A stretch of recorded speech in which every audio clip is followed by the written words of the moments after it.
Ooh, aliens. Yay.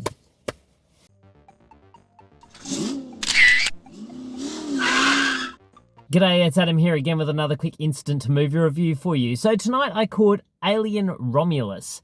This is the latest film directed by Fede Alvarez, and it takes place during somewhere in the midst of Alien, which was the 1979 film directed by Ridley Scott, and Aliens, which was the 1986 film directed by James Cameron. Well, what's this one all about? Well, while scavenging in the deep ends of a derelict space station, a group of young space colonizers, including Rain, played by Kaylee Spaney, Andy, played by David Johnson, and Tyler, played by Archie Renaud, come face to face with the most terrifying life form in the universe, Oogie Boogie.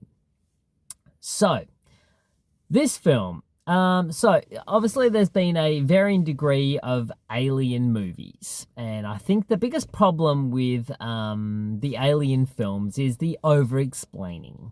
I think the biggest problem with Prometheus, for instance, was that it was trying to over-explain things and not really getting into the guts of it all, which is us wanting to see these Xenothors really just ripping people apart, getting involved in their stomachs, bursting out their chests, doing all the right things. And the good thing about this film is that Fede Alvarez responds to that and appreciates that and knows what we're here to see.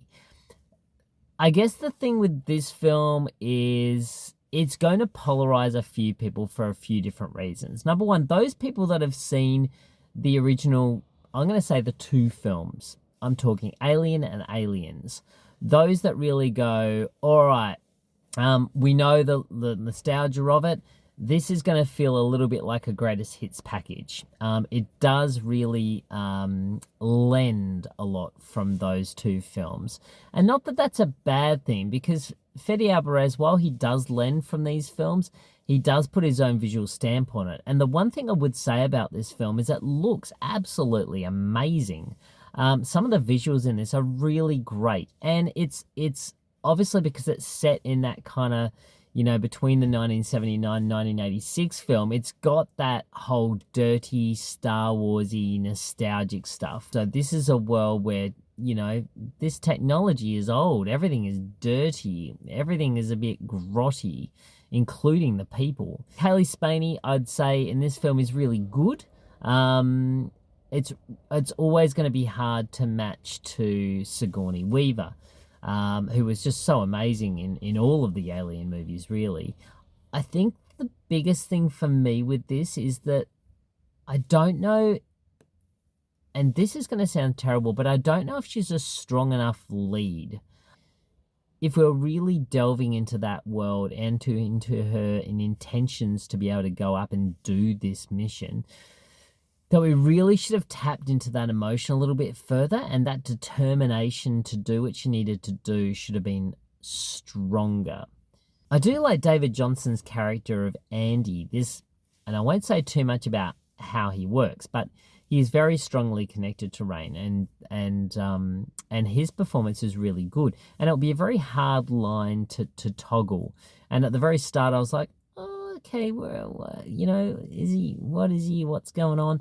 And then as things sort of come to light, you understand how important he actually is. So the great thing about the visual effects in this film, not only are they great visual effects up to a modern day standard, but Fede Alvarez also worked with the original creators of the Xenothor and brought about some really great robotics to create these Xenothors. So the actors working with real items rather than a tennis ball on a stick and then mapping things in later on. He really created things that the actors could respond to, which is really exciting, I think, from an acting point of view. And it does generate a lot more scares.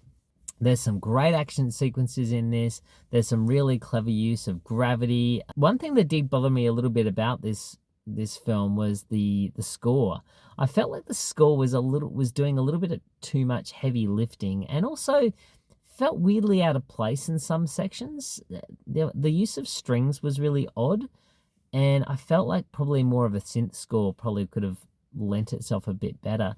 It's got a really good third act. I really enjoyed where we go. There was just a little something missing, and I'm not really sure why, because I've really loved Fede Alvarez's other films, Don't Breathe, which I thought was great. So overall, in regards to how this sits within the whole world of the Alien films, and there's been a lot of them now, I feel like this really is probably the closest thing to the touchstones of those first two films, which is a massive tip of the hat to Fede Alvarez, because they are quite iconic films within the horror, sci-fi, thriller genres.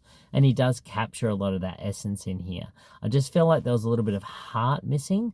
And I felt like maybe we could have gone even further into the horror side of the fence. But overall, Fede Alvarez has done a really good job in creating these films. Yes, so so I finished recording and then I went, I didn't actually even give this a score. So here I am back again. All right, so Fede Alvarez did a great job. Alien Romulus sits very nicely within Aliens and Alien and Aliens.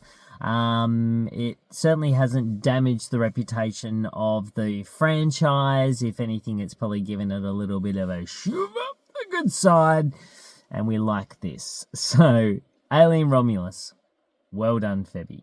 I would give this 7.5 out of 10. Look forward to seeing where we go from here, and some very nice visual stamps indeed.